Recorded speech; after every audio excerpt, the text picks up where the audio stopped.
President, there's a legend about a woman who finds an injured snake by the side of the path, and she picks it up to take care of it. She brings it home.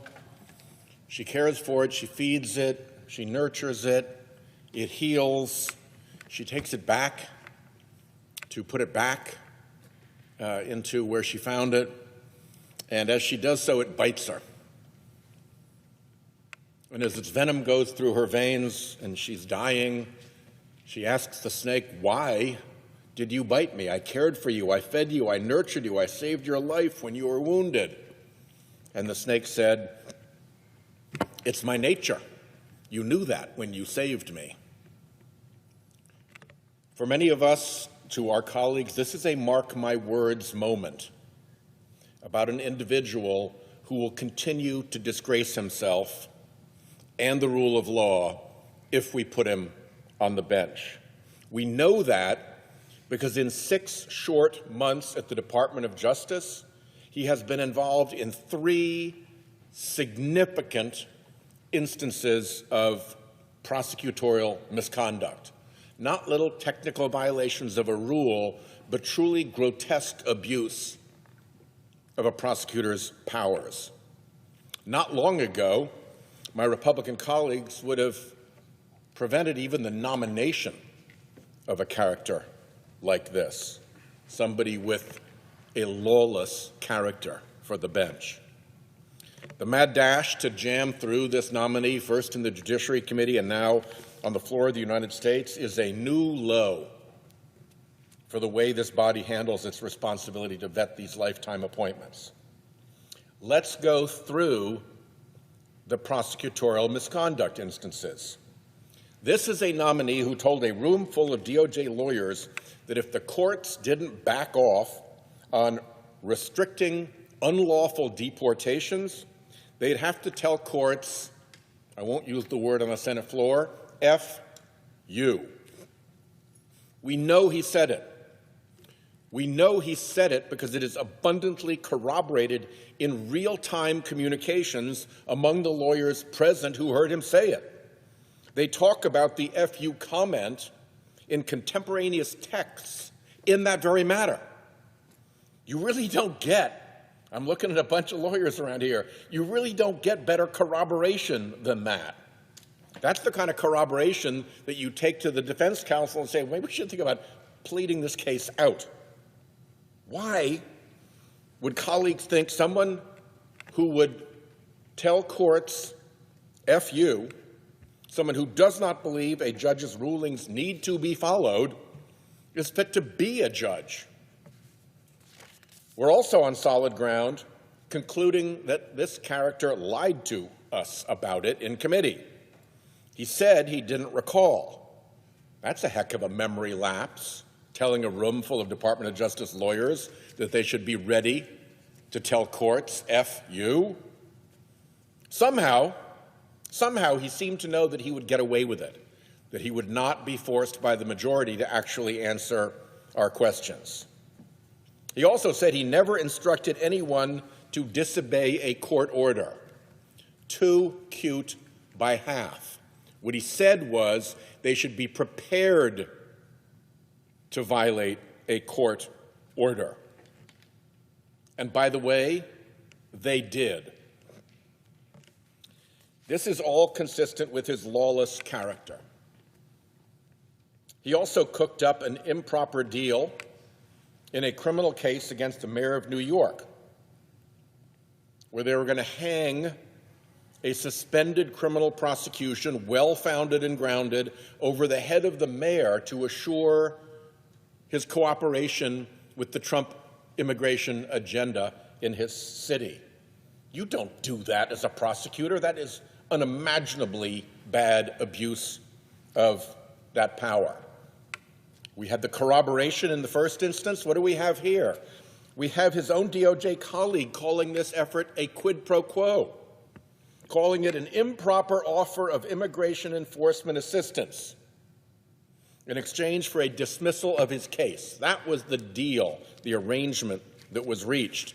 And that colleague the acting U.S. attorney for the Southern District of New York then resigned rather than go through with the rotten deal. Not enough corroboration?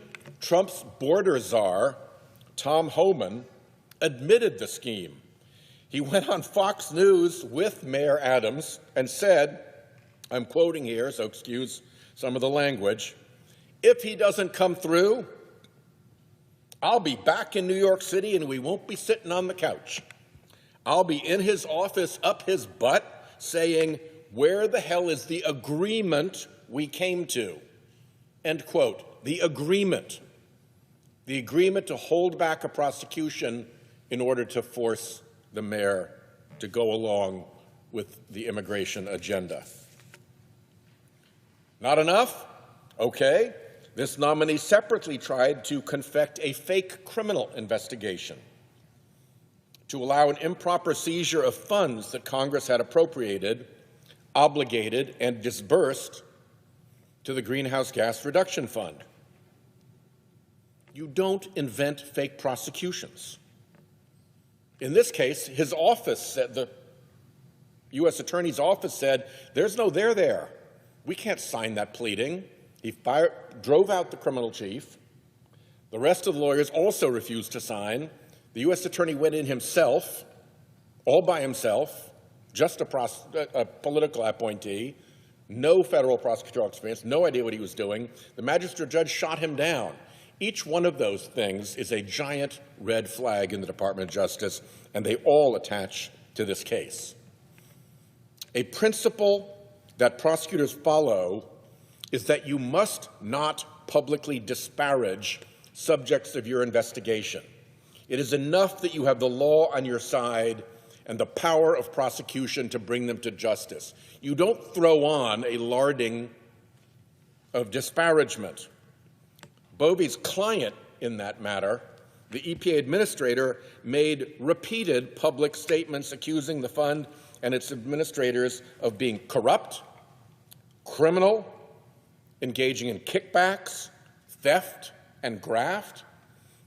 These accusations are defamatory per se under the common law. This person led these truly evil abuses of DOJ's powers. It is his nature. Those are the problems with the nominee. Now let's look at the problems with the process that got him here. First, in the Judiciary Committee, he was pre-licensed to refuse to answer questions. The committee, the majority, conceded something that Congress has never conceded before, that deliberative process and attorney-client privilege overcome our constitutional powers of oversight and advice and consent.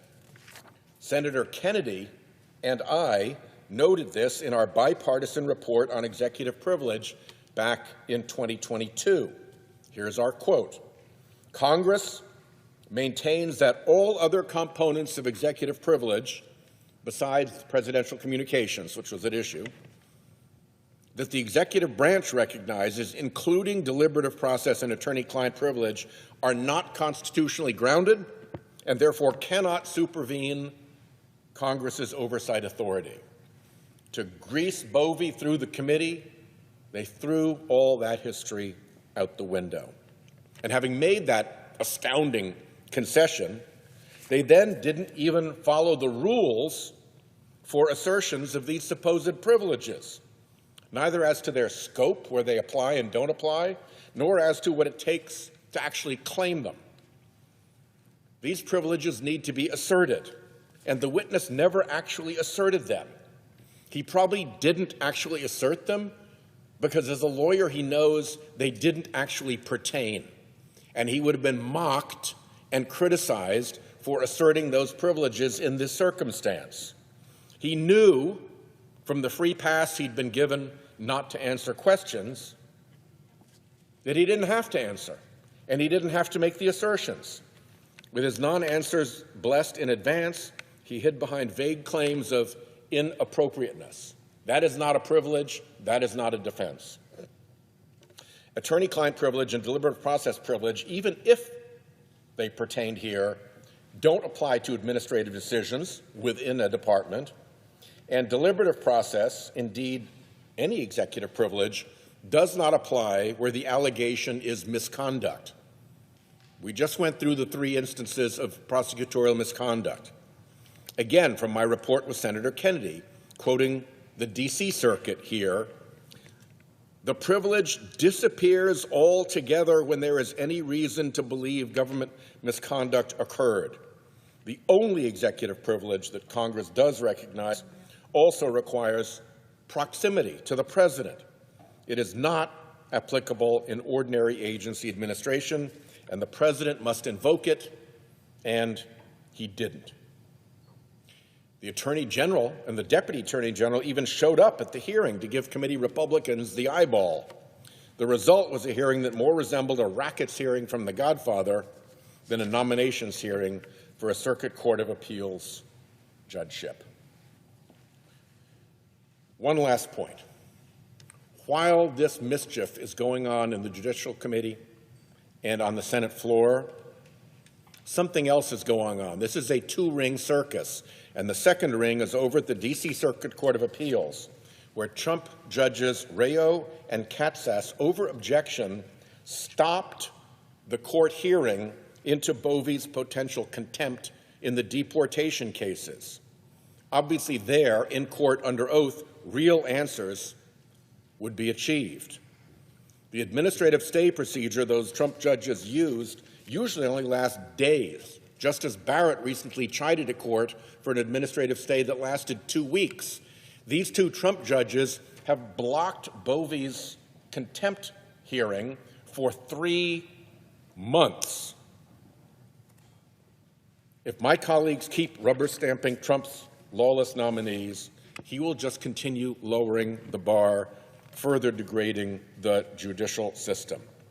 This has the earmarks of a coordinated play, and I suspect very much that we have not heard the end of this as facts continue to come out in future Judiciary Committee investigations and in the contempt hearing of Judge Boasberg. I yield the floor.